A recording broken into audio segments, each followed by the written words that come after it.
किसी भी प्रकार की जो भी समस्या हमारे जीवन में आती है वो वास्तव में आपस में समझ न होने की वजह से आती है। और ये समझ कहाँ से शुरू होती है? स्वयं से शुरू होती है।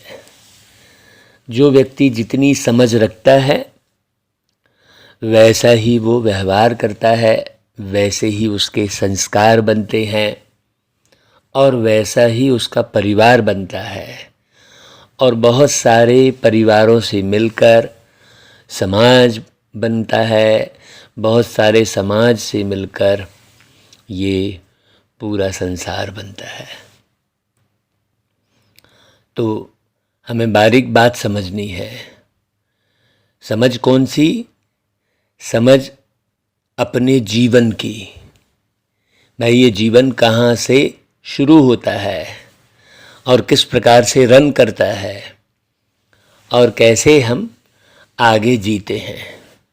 इसके लिए किसी भी शास्त्र, किसी भी ग्रंथ, कोई भी साहित्य में ये वर्णन नहीं है कि भाई आप शरीर नहीं हैं, आप एक आत्मा है। जीवन जो है आत्मा का होता है। जीवन शरीर का नहीं होता, जीवन आत्मा का होता है। आत्मा शरीर के साथ जीवन जीती है और आत्मा शरीर से अलग होकर भी जीवन जीती है ना भाई? तो जीवन किसका है? आत्मा का है। और हम सब मनुष्य आत्माएं हैं कहते हैं। बहुत सिंपल सी बात है। कोई भी व्यक्ति पाप कर्म करता है तो पाप शरीर नहीं कहते हैं, पाप आत्मा है कहते हैं। पुण्य कर्म करता है तो पुण्य शरीर है नहीं कहते हैं, पुण्य आत्मा है कहते हैं। लेकिन व्यक्ति स्वयं को अशरीरी माने शरीर से भिन्न एक अलग सत्ता, अति सूक्ष्म रूप मैं आत्मा हूँ, ये नहीं समझ विकसित करता। जब तक ये समझ विकसित नहीं करेगा तब तक उसे हर कार्य में प्रेशर महसूस होता रहेगा, मजबूरी लगती रहेगी, वो मजबूती नहीं आएगी। चाहे आप कितना भी ज्ञान उठा लो, लेकिन जब तक ये समझ विकसित नहीं होगी, यही सच्चाई है, यही ओरिजिनल स्वरूप है कहना चाहिए, है ना। अब ये ज्ञान फिर उसके बाद हमने कब कब कहाँ कहाँ कैसा जीवन जिया, हमने माने किसने? हम आत्माओं ने। शरीर तो एक पड़ाव है, शरीर एक स्टेशन है कहना चाहिए, शरीर एक घर के समान है, शरीर एक वस्त्र के समान है, शरीर एक गाड़ी के समान है। जैसे समझना चाहो, जिस प्रकार से आत्मा का ज्ञान समझ में आ जाए वैसा स्वरूप आप समझ सकते हैं, है ना भाई। यदि आप शरीर अलग और आत्मा अलग ये समझ जाते हैं तो गाड़ी है, मकान है, वस्त्र है, पड़ाव है, स्टेशन है, ये कहने की आवश्यकता ही नहीं है कि नहीं भाई। ये तो समझने के लिए उदाहरण दिया जाता है। तो जब हम हमारी स्वयं की पहचान हमको हो जाती है तब फिर हमें ये समझ में आता है कि हमने कितनी बार जीवन बदला है। अब उसे जन्म कह लो, मृत्यु कह लो, जीवन हमने बदला है। आज इस शरीर में बैठे हैं, कल नए शरीर में फिर जीवन बदला। तो अपने अंदर इतनी चेतना जागृत हो जाए कि हमें ये मालूम रहे, हमें ये एहसास रहे हमेशा, चाहे अभी हम इस शरीर में बैठकर जो एहसास कर रहे हैं, अभी इस शरीर में बैठकर हम आत्माएं अपने अपने कार्य व्यवहार, रिश्ते नाते, इसको एहसास करते हुए हम जीवन जी रहे हैं। तो ये एहसास बरकरार रहे कि हमने ऐसा ऐसा जीवन जिया था, हमने ऐसे ऐसे कर्म किए थे।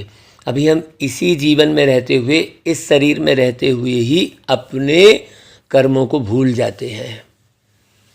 तो बाबा तो आकर पूरे 84 जन्मों की बात बताते हैं और स्पष्ट बताते हैं कि देखो भाई, ये जो पूरा चक्र है, जैसे 12 घंटे का एक चक्र होता है, तो हमें मालूम रहता है कि भाई हाँ देखो, अभी हम जैसे मुरली रिकॉर्ड कर रहे हैं तो अभी अमृत बेला है, ये 4 बजे है, ये मालूम रहता है।